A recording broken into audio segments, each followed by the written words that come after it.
Sir नमस्कार। नमस्ते sir. क्या हाल है सर? बिल्कुल बढ़िया है साहब। आप अपने बारे में बताइएगा। आजकल आप राजनीति कर रहे हैं, किस पार्टी में राजनीति कर रहे हैं? परिचय दीजिए। जी, मैं नीरज यादव, जिला प्रमुख महासचिव प्रगतिशील समाजवादी पार्टी। और आपका मैं तहे दिल से धन्यवाद करता हूं कि मुझ जैसे छोटे कार्यकर्ता को आपने अपने चैनल पर लाने का प्रयास किया। इसके लिए बहुत बहुत धन्यवाद। सर ये बताइए, जो अभी आपकी जो रथ यात्रा निकलने वाली है, हमारे पास खबर आई थी, तो उस यात्रा का क्या शेड्यूल है? क्या किस तरीके से निकलेगी, कहाँ से होकर निकलेगी, क्या शेड्यूल बताइए सर। ये हमारे राष्ट्रीय अध्यक्ष माननीय श्री शिवपाल सिंह यादव जी के द्वारा वृंदावन से स्टार्ट होगी और इसका नाम सामाजिक रथ यात्रा के नाम से रखा गया है।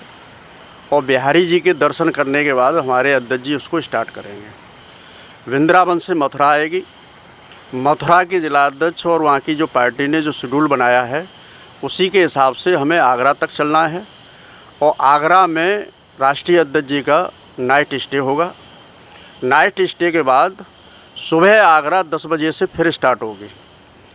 वो शेड्यूल के हिसाब से जो आगरा जिला कार्यकारिणी ने जो शेड्यूल बनाया है, उसके हिसाब से एतमादपुर तक पहुँचेंगे। वहाँ से हम लोग उसको रिसीव करेंगे, फिरोजाबाद जनपद के लोग। तो वहाँ से पहला पॉइंट हमने बनाया है टुंडला चौराया। वहाँ से दूसरा पॉइंट बनाया है हजरतपुर।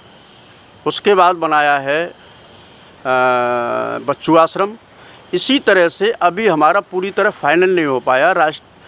माननीय महासचिव जी, हमारे जो प्रमुख महासचिव जी हैं, उनके द्वारा वो शेड्यूल जो हमने भेजा है उसको क्लियर करके हमारे पास शाम तक रिपोर्ट आ जाएगी। सर ये जो यात्रा जो निकाली जा रही है, इसका उद्देश्य क्या है सर? आखिर क्यों निकाली जा रही है? ये इस उद्देश्य के पीछे सर बीजेपी के जो गलत नीतियां हैं, जैसे बीजेपी जिन वादों पे प्रदेश में आई, उन वादों में खरी नहीं उतरी। जैसे रोड का मामला था, रोड के लिए कहा था कि गड्ढा मुक्त हम सड़कें देंगे, गड्ढा मुक्त सड़क नहीं दे पाए। उसके अलावा जो विकास थे, जो महंगाई का मुद्दा है, आज आम जनमानस की पहुंच से बाहर होती जा रही है। जैसे गैस है, बहुत महंगी कर दी उन्होंने, पेट्रोल है। ये जो जनहित की जो चीज़ें होती हैं, उनकी भी महंगाई ये रोक नहीं पाए। तो ये हर मुद्दे पे फेल हुई, घोटालों में फेल हुई। उसके अलावा जिस चीज़ों से ये आए थे कि हम लोग जो है कानून की व्यवस्था सही करेंगे, कानून की व्यवस्था में भी ये सही खरे नहीं उतर पाए। हर जगह बलात्कार और लूटपाट ये हर जगह हो रही है। इसको आप बीजेपी नहीं रोक पाई। उसी की अपेक्ष में प्रगतिशील समाजवादी पार्टी इनके उसमें अपनी जो है सामाजिक रथ यात्रा निकाल रही है। सर जो आपकी रथ यात्रा के साथ साथ 12 अक्टूबर को समाजवादी पार्टी की भी विजय यात्रा निकल रही है, शायद आपको जानकारी होगी। इसके बारे में 2-4 बातें बताइए सर। आपके साथ ही निकल रही है, ऐसा क्यों? जी, निकल सकती थी। असलियत में हम लोगों का तो बहुत पहले से प्लान बना हुआ था और इस पे हम लोग करीब महीने भर से काम भी कर रहे हैं, पूरी पार्टी काम कर रही है। तो ये तो समाजवादी पार्टी के राष्ट्रीय अध्यक्ष जी जाने कि उन्होंने हमारी रथ यात्रा से ही अपनी रथ यात्रा उसी दिन स्टार्ट की है। तो ये तो मानसिकता आप समझते ही हैं कि इन्होंने क्यों की है।